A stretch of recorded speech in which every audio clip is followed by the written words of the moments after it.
Halo semuanya, selamat datang di channel Max Story, channel yang akan membahas berbagai cerita-cerita inspiratif dari berbagai tokoh dunia. Di dalam video kali ini, aku akan menceritakan mengenai orang di balik perusahaan Oracle. Dalam dunia teknologi, kalian pasti pernah mendengar nama Oracle, sebuah perusahaan database terbesar di dunia. Namun, siapa sangka di balik kisah dari berdirinya perusahaan Oracle, terselip kisah inspiratif yang penuh dengan perjuangan dari pendirinya, yaitu Larry Ellison. Lawrence Joseph Ellison atau kerap dipanggil Larry Ellison lahir di Manhattan, New York, Amerika Serikat pada tanggal 17 Agustus 1944.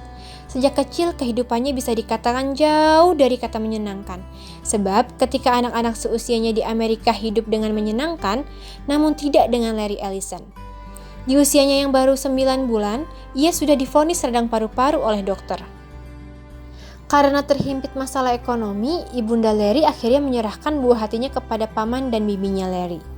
Bersama paman dan bibinya, Larry Ellison kecil merasakan hidup yang sangat tentram. Larry Ellison kemudian bersekolah di Eugene Field Elementary School atau setara dengan sekolah dasar. Setelah lulus, ia kemudian masuk ke Sullivan High School. Namun tak berselang lama, ia pindah lagi sekolah ke South Shore. Di sekolah, Larry Ellison dikenal sebagai pribadi yang cerdas. Nilainya cukup bagus dalam bidang ilmu alam dan matematika.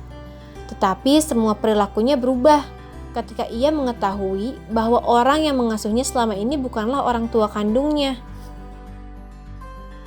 Meskipun perilakunya berubah, namun prestasi di sekolahnya masih cukup bagus. Dan setelah lulus dari sekolahnya, ia kemudian masuk ke jurusan ilmu fisika di Illinois University. Tetapi kuliahnya tak sampai selesai karena ibu angkatnya yang membiayai kuliah meninggal dunia. Akhirnya ia berhenti, kemudian mencoba bekerja serabutan bersama ayah angkatnya. Tak lama kemudian, ia kemudian berkuliah lagi di Chicago University. Namun sayang, hanya bertahan selama 6 bulan saja. Larry Ellison berhenti disebabkan karena masalah biaya. Setelah berhenti kuliah, Larry Ellison kemudian memutuskan untuk pindah ke Berkeley, California. Pada saat itu, Larry sangat tertarik dengan ilmu komputer karena menurut dia ilmu komputer itu mempunyai karakteristik yang unik untuk mempermudah pekerjaan manusia tentunya. Dengan modal sedikit uang, ia lalu memperdalam keahlian komputer dengan cara belajar otodidak dan juga mengikuti beberapa kursus komputer. Setelah dirasa pengetahuannya dalam bidang komputer sudah memadai, Larry kemudian mencoba melamar pekerjaan di berbagai perusahaan. Namun hampir semua perusahaan yang dilamarnya menolaknya karena Larry hanya bermodalkan ijazah kursus. Tetapi dari situ perjuangannya tak sia-sia. Perusahaan investasi bernama Fireman's Fund menerimanya sebagai teknisi komputer.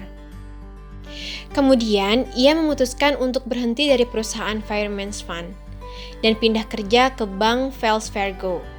Di sini ia juga bekerja sebagai seorang teknisi komputer. Saat bekerja, ia sangat cekatan dalam membereskan suatu masalah perangkat keras dan juga perangkat lunak. Tetapi permasalahannya, ia tidak mendapatkan penghargaan dari kerja kerasnya dan kemudian memutuskan untuk pindah ke Ampex, di mana ia bekerja sebagai seorang programmer.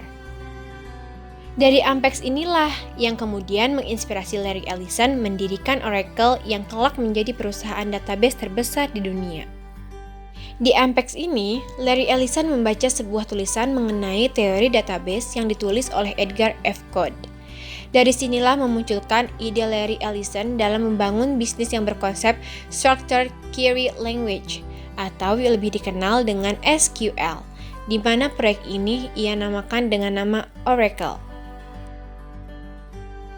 Dari sini, kemudian usahanya berlanjut dengan mendirikan sebuah perusahaan pengembangan perangkat lunak bersama temannya yang tak lain dan tak bukan, yaitu Ed Kitts dan Robert Miner. Keduanya merupakan bos Larry di Ampex. Hanya dengan bermodal $2.000 pada waktu itu, perusahaan rintisan Larry Ellison berhasil mendapatkan klien besar, yaitu CIA, yang tak lain merupakan Dinas Intelijen Amerika Serikat. Kemudian mereka juga menangani perusahaan penerbangan Wright-Patterson Air Force Base dan serta perusahaan komputer IBM. Oracle melesat dengan cepat seiring dengan kebutuhan database dunia yang semakin banyak. Pada tahun 1986, Oracle resmi melantai di bursa saham atau IPO. Walau sempat terkena masalah finansial, namun Oracle masih mampu bertahan hingga saat ini. Kesuksesan Oracle berlanjut dengan memperlebar pasar melalui akuisisi.